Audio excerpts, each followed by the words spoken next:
Both Steph Curry and James Harden have had spectacular moments in this series. More for Harden's group in the first quarter when they were out of their minds good. Yes, they were, and Coach McHale talked about force, and he talked about tone. I think it's safe to say that, yes, they set the tone by attacking the rim, sharing the basketball, and making it rain, Brent. It was absolutely an incredible offensive display by the Houston Rockets. Questions answered relatively early about if they were ready to come out and not give up on their season, Matt. They were spectacular. They knocked down 8 of 9 from the great beyond in the first quarter alone when they shot 77% from the field. So ready to play? Yes. Yeah, I'd say they were ready to play.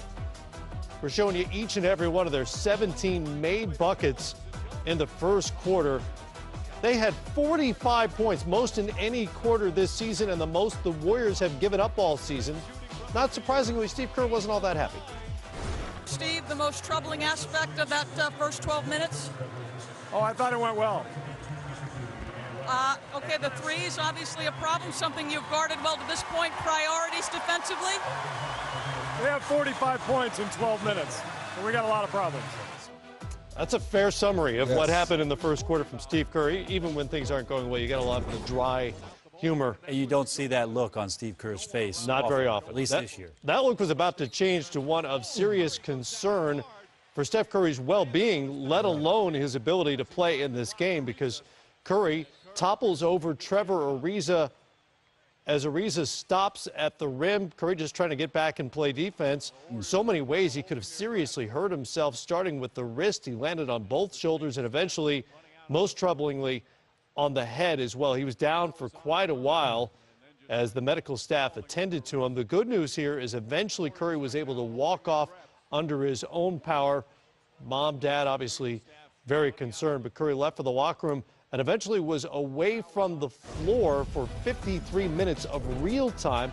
Interestingly, the Warriors played a little better after he left, and Klay Thompson seemed liberated. No, they did. Went on a nice run. I think the energy got zapped out of the building. The people were shocked that the MVP was walking off the floor, and then all of a sudden the Warriors found some magic at the hands of the other splash brother. Klay Thompson was fantastic. 12 of Thompson's 16 points in the first half came after Curry walked off. Just for fun, James Harden here after the buzzer, but who cares? Yeah, who cares? From there. From the other free throw line, dotted line area, yes, this didn't count, but it still looked good.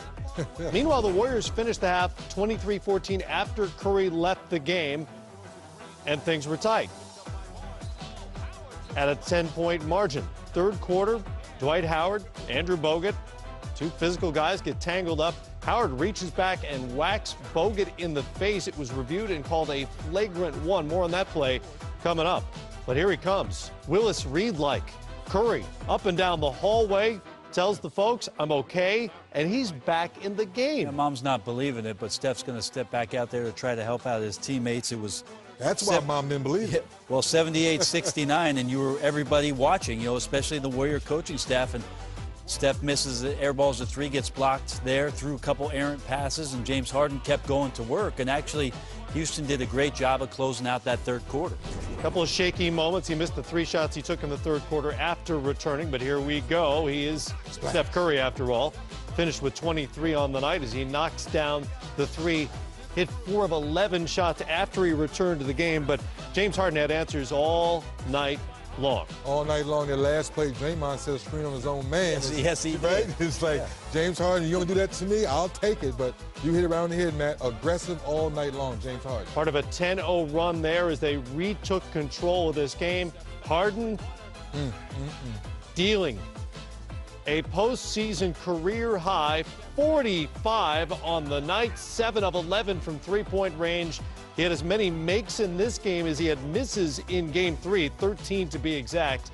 And Houston is 48 points better than they were in Game 3 to improve to 4-0, facing elimination this postseason. Curry, as I mentioned, finished with 23 and extends his streak of games with 5 or more made threes to 6 this postseason, extending his own NBA record. Houston survives with their first win in 8 tries against Golden State this season. We got off to a big lead because we were defending. Second quarter, we let up a little bit. We gave them, 37, I think, points in the second quarter, which is too many You know, luckily we were up in that first quarter pretty big, but just we got to sustain, 4 quarters of really good defense against this team. It just shows, that we didn't want to get, close out on our home court, that we wanted to be able to fight through adversity. We came too far to be able to let it slip away that easily from us. He was extremely unhappy yesterday, and took it out. But that's what you got to do. You got to take it out on them. I mean, doesn't do any good to take it out on the trainer and your teammates and the coaches. You take it out on the other team, and he did it. He went out and played a hell of a game.